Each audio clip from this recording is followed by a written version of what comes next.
this video, we're going to look at how easy it is to automate workbook functionality using tables. You may recall in the last week, we created a drop-down list to show location and to make it update dynamically. We used a dynamic named range. Now that worked, but the problem of the dynamic range is it's quite complex to set up, and a lot of other people who may be using the workbook are not going to understand them, so they're not always the best choice. A much easier option is to replace the dynamic name range with a table. We're going to see how we do that from scratch. So I've removed the locations named range that we created last time, and we're going to do it from the beginning. So come to our recon analysis. We're going to start with creating our simple named range. We're going to select locations down to Melbourne and keyboard shortcut Ctrl+Shift+F3 and press enter. So that's not a dynamic one, but let's check if it's working. Coming back to our invoice report, we're going to come to location, click the drop down, and there are 2 locations, so that's fine. Now the problem is a brand new city has just come on board, which is the city of Perth. And they actually just produced a last-minute invoice which Zara needs to add into her data. The first thing we want to do is add Perth into our summary data, so it's picked up in our drop-down list. To have it picked up dynamically or automatically, we're going to convert this data to a table.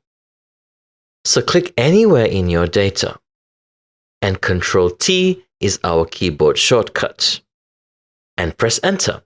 The table has been added.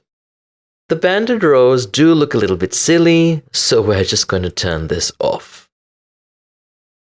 Now let's see what happens when we add Perth.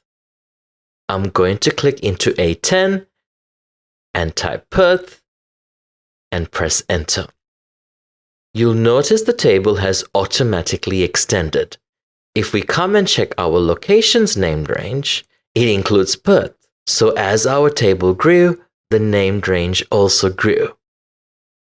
And what that means is back in our invoice report, I can select Perth for my drop-down list. Great. Now we need to go and add the new Perth record at the bottom of this data. We're going to switch our filter to April because it's an April invoice. And we want to add data at the bottom of our table. Going to switch our total row off, come back up to table design and untick total row. And now make sure you've clicked into A89, which is the first row underneath the table, and we're going to type our payment reference, which is 24888_1, and press tab. As we saw with the previous example, our table has automatically extended down, and everything within the table has extended as well. So the named ranges, the calculations, the formatting, the conditional formatting, and data validation all copy down. So it's a lot of processes being automated. Now we don't want to spend ages typing the data in. So for speed, I'm just going to copy the data in the row above, Ctrl+C, and click into B89 and Ctrl+V. Then I'm going to come into my location and I'm going to type Perth. When I tab, it automatically goes blue because that is my selected location. And over here, I was going to type 800. So we've now added our new invoice. Let's come back to our recon analysis and just see one Perth invoice for $800. So this table is automatically picking up the new values because it's also referring to the named ranges which have grown. So we've now seen that we've automated the relationship between our recon analysis and our invoice report simply by adding 2 tables. Let's take one last example, probably the most important one. I'm going to come back to my supply invoice statement. We spent a lot of time at the beginning of this course adding in formulas to clean up the data. But the data is going to come through and be replaced every month, and we don't want to have to go through all of that every single month. What we want is something that can be reused, and by putting it in the table, we get exactly that. Now, to demonstrate this properly, I'm just going to unhide those columns we had earlier. So select D and K, right-click and unhide. So there's all the data that we had to start off with.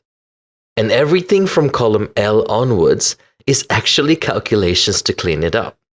So come next month, what we're going to do is clean out this data because it's not what we're working with anymore.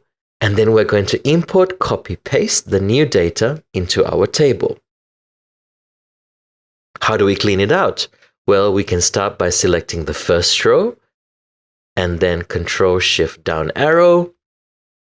And then to remove, we're going to either press the delete on our ribbon or Control- to actually remove these rows.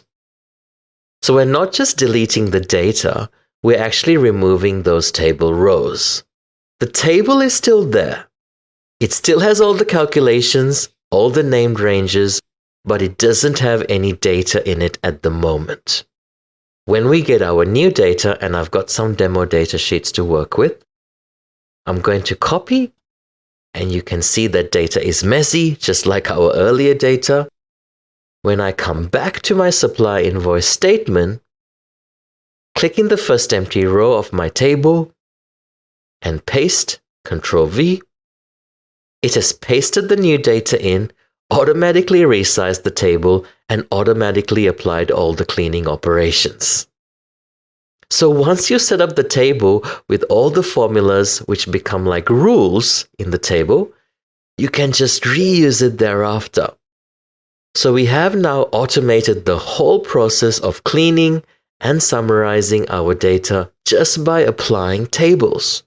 Applying tables makes it much easier to work with our data at this level, but as we start using more advanced functions like pivot tables and Power Pivot, they become even more important. So start thinking about how you can start using tables in your own data.